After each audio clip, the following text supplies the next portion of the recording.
Very good morning, students. Today we are going to study about enzyme kinetics. The topic for today is enzyme kinetics. Now, what is enzyme kinetics? Enzyme kinetics क्या है? हम जानते हैं कि enzymes are the biochemical catalyst.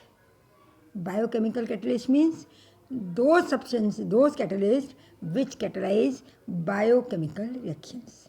That is, the reactions taking place inside the living organisms. आप लोग जानते हैं कि लिविंग ऑर्गेनिजम्स की बॉडी में डिफरेंट टाइप ऑफ रिएक्शंस होती हैं और इन रिएक्शंस में जो कैटलिस्ट का काम करते हैं, रिएक्शन की स्पीड को बढ़ाते हैं, उनको हम कहते हैं एंजाइम्स. अब the enzymes play important role in the kinetics of such biochemical reactions. तो ये एंजाइम्स किस तरीके से काइनेटिक्स रिएक्शंस की काइनेटिक्स को इफेक्ट करते हैं, this we study under the topic enzyme kinetics. इसको हम स्टडी करेंगे कि how enzyme play an important roles in determining the kinetics of biochemical reactions. अब ये जो टॉपिक है ये दो चीज़ों को डील करता है. Enzyme kinetics, quantitative measurements of the rate of enzyme catalysed reactions. इसमें जो रिएक्शन एंजाइम्स के द्वारा कैटालाइज होती है उसके रेट का क्वांटिटेटिव मेजरमेंट किया जाता है. And number 2, the systematic study of the factors that effect the rate.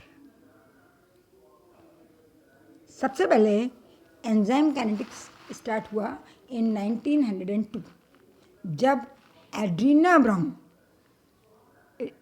reported an investigation of the rate of hydrolysis of sucrose as catalyzed by the yeast enzyme invertase.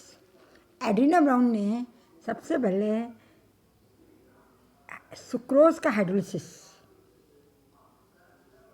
के लिए rate constant की study की, जबकि ये किससे catalyse हो रहा था?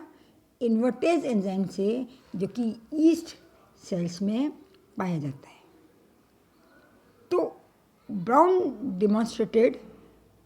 ने बताया कि when sucrose concentration is much higher than that of an enzyme, reaction rate becomes independent of sucrose concentration.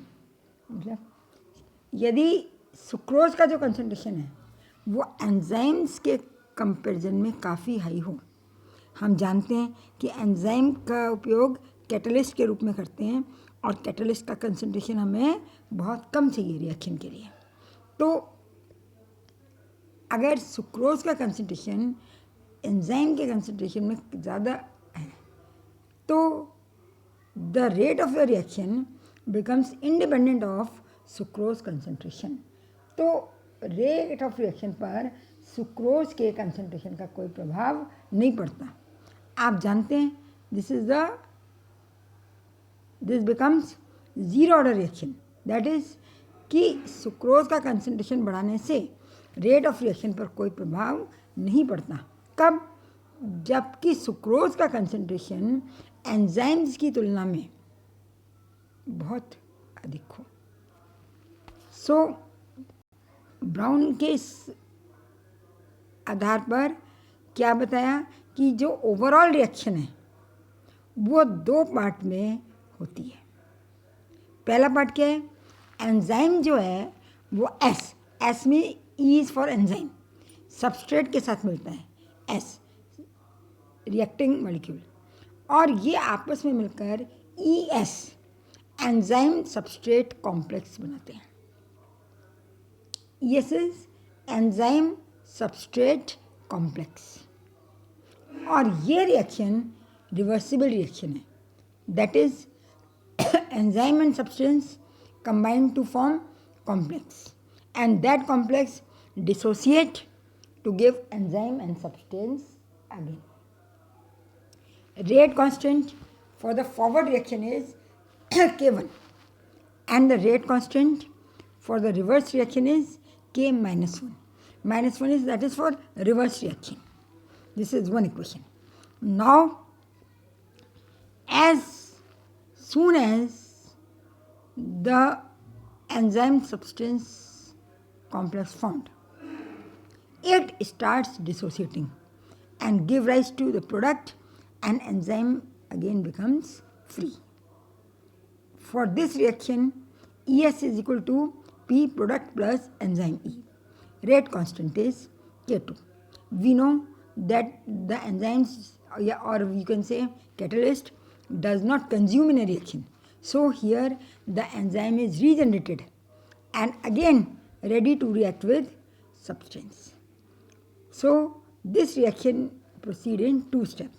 First, enzyme plus substance form an enzyme substance complex, which is activated complex, and then this complex dissociates into product and enzymes become free.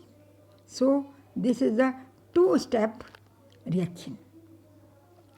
Now, according to this model, when the substrate concentration becomes high enough to entirely convert the enzyme to the ES form, the second step of the reaction becomes rate limiting step. मतलब this means that अगर substance की concentration बहुत high है कितनी high है कि सारा का सारा एंजाइम जो है वो एंजाइम सब्सटेंस कॉम्प्लेक्स में कन्वर्ट हो रहा है, तो अब फर्स्ट स्टेप इंस्टेंटेनियस स्टेप हो गया. अब लिमिटिंग स्टेप कौन सा हो गया? Second step. Rate of reaction इस बात पर डिपेंड करेगा कि एंजाइम सब्सटेंस कॉम्प्लेक्स कितनी जल्दी ब्रेकअप होता है प्रोडक्ट में और एंजाइम्स में. तो here the second step is rate determining step. The overall reaction rate becomes insensitive to further increase in the substrate concentration. अब क्योंकि पहले से ही सारा एंजाइम कंज्यूम हो चुका है, इसलिए अब सबस्ट्रेट की कंसंट्रेशन बढ़ाने पर भी ओवरऑल रिएक्शन पर कोई इफ़ेक्ट नहीं होगा. अब यदि हम बात करें जनरल एक्सप्रेशन की, रेट या वेलोसिटी की, तो v इज इक्वल टू कैसे निकालेंगे हम? Change in concentration of product dp, रदसी dp प्रोडक्ट है ना, ओवरऑल रिएक्शन की बात कर रहे हैं, अपॉन dt. और dp अपॉन dt किसके बराबर हो जाएगा? K2ES, concentration of enzyme substance complex. ठीक है, इसमें कोई प्रॉब्लम नहीं है. v is equal to D P upon D T, और ये D P upon D T किसके बराबर हो जाएगा? क्योंकि second step is limiting step या रेट डिटर्मिनिंग स्टेप, तो हम क्या लिख सकते हैं? v is equal to K2ES, क्योंकि सेकेंड स्टेप में कौन रिएक्टेंट क्या है? ES, और रेट कांस्टेंट क्या है? K2. v is equal to just see K2ES. अब the overall rate of production of ES किसके बराबर होगा? Difference between the rate of elementary reactions leading to its appearance and those resulting in its disappearance. ES का concentration किसके बराबर होगा? पहले हम देखेंगे किन रिएक्शंस में ES का प्रोडक्शन हो रहा है, और उसमें से माइनस कर देंगे जहाँ पर ES कंज्यूम हो रहा है या ES का कंजम्पशन हो रहा है. तो देखिए हम निकाल रहे हैं rate of production of E S, D E S upon D T किसके बराबर हो जाएगा? अब यहाँ देखेंगे ऊपर तो E ACE enzyme substance complex कौन सी रिएक्शन में बन रहा है? पहली फॉरवर्ड रिएक्शन में बन रहा है और बनने का रेट क्या है? K1 concentration of E into concentration of S। अब इसमें से हमें माइनस करना है जहाँ जहाँ ये कंज्यूम हो रहा है या यूटिलाइज हो रहा है। तो आप देखिए रिवर्स रिएक्शन में भी इसका कंजम्पशन है और सेकेंड स्टेप में भी इसका कंजम्पशन है।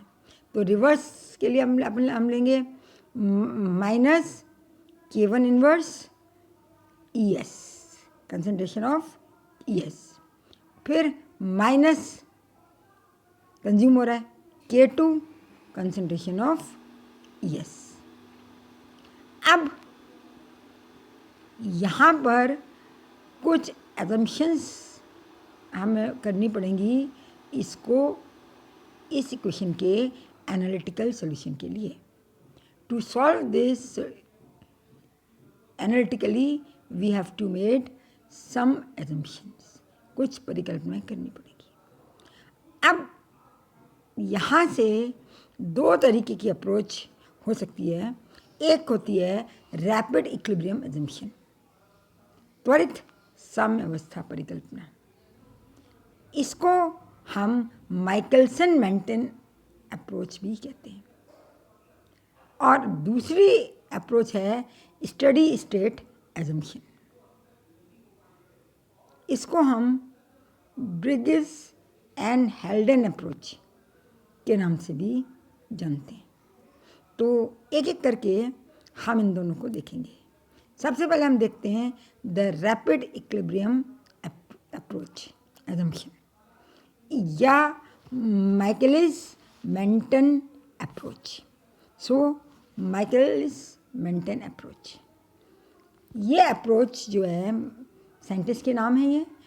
This is based on rapid equilibrium assumption. क्या है?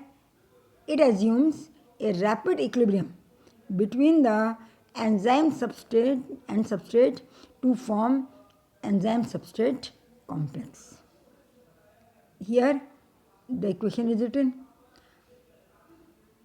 अब फर्स्ट रिवर्सिबल इक्वेशन के लिए ये माना जाता है कि इक्विलिब्रियम बहुत जल्दी से बहुत रैपिडली एस्टेब्लिश हो जाता है। और हम जानते हैं इक्विलिब्रियम जब एस्टेब्लिश हो जाता है तो क्या होता है? Rate of forward reaction becomes equal to the rate of backward reaction. Forward reaction का रेट और बैकवर्ड रिएक्शन का रेट आपस में बराबर हो जाता है। तो हम क्या लिख सकते हैं? फॉरवर्ड रिएक्शन का रेट क्या हुआ? K1 concentration of enzyme and concentration of substance is equal to K inverse concentration of enzyme substance complex. अब अगर हम K1 इनवर्स अपॉन K निकालें तो ये आ जाएगा concentration of enzyme into concentration of substance upon concentration of enzyme substance complex। इसको हम कहते हैं Km, Michelson Menten constant। It is represented by Km। So Km is equal to concentration of E into concentration of S upon concentration of ES। अब हम जानते हैं कि enzyme जो है वो रिएक्शन में कंज्यूम्ड नहीं होता। Since the enzyme is not consumed, the conservation of enzyme shows. तो इसका मतलब क्या? एंजाइम का conservation shows concentration of E is equal to concentration of E0 minus concentration of enzyme substance complex। यानी enzyme की जो टोटल कंसंट्रेशन है वो किसके बराबर हो जाएगी? Initial concentration of enzyme E0 minus enzyme substrate complex की कंसंट्रेशन के। अब यदि हम इक्विलिब्रियम कांस्टेंट इक्वेशन को रीअरेंज करें, इक्विलिब्रियम कांस्टेंट इक्वेशन क्या है आपके पास, Km is equal to concentration of E into concentration of S upon concentration of ES। तो इसको हम रीअरेंज करें तो concentration of ES enzyme substrate की कंसंट्रेशन कॉम्प्लेक्स की कंसंट्रेशन किसके बराबर हो जाएगी, concentration of E into concentration of S upon Km। अब यहाँ से E के कंसंट्रेशन की जगह हम क्या लिख सकते हैं, E0 का कंसंट्रेशन माइनस ES का कंसंट्रेशन। तो आपने सब्स्टिट्यूट कर दिया, फिर क्या आ गया, एंजाइम सब्सट्रेट कॉम्प्लेक्स का कंसंट्रेशन ES का concentration is equal to E0 का कंसंट्रेशन माइनस ES का कंसंट्रेशन ब्रैकेट में इंटू S का कंसंट्रेशन अपॉन Km या ES का कंसंट्रेशन बराबर E0 का कंसंट्रेशन माइनस ES का कंसंट्रेशन इंटू S का कंसंट्रेशन अपॉन Km को अगर हम लेफ्ट हैंड साइड में ले जाएंगे तो ES का concentration into Km is equal to, अब यहाँ मल्टीप्लाई कर लीजिए, S ब्रैकेट के बाहर है, दोनों तरफ मल्टीप्लाई हो जाएगा, E0 का कंसंट्रेशन इंटू S का कंसंट्रेशन माइनस ES का कंसंट्रेशन इंटू S का कंसंट्रेशन।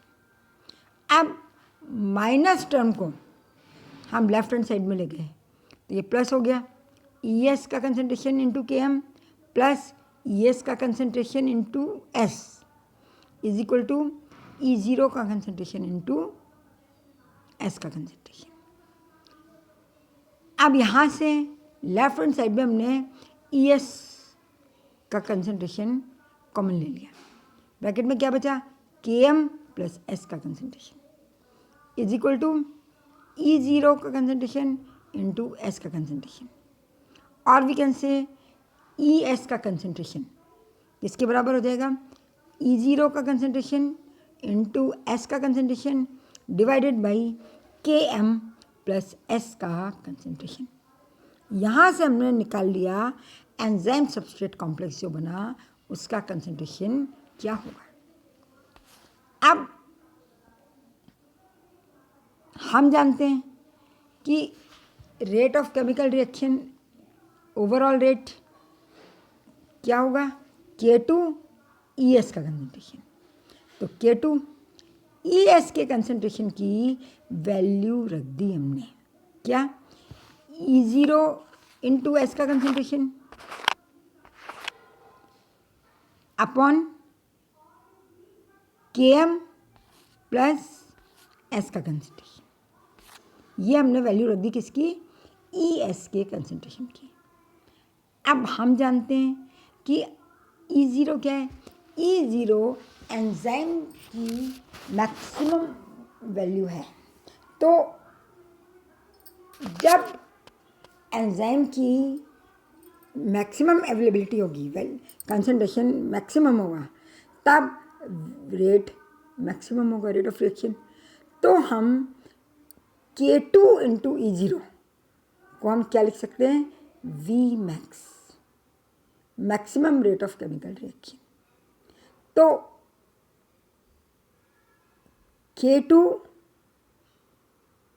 E0 की जगह हमने क्या लिख दिया, Vmax into concentration of S upon Km plus concentration of X. So this is the rate of enzyme catalyzed reaction. Enzyme catalyzed reaction के लिए rate of the reaction is given by Vmax into concentration of S divided by Km plus concentration of S substrate. This is Michaelis Menten approach. Next turn पर हम steady state approach को study करेंगे. This is all for today. Thank you.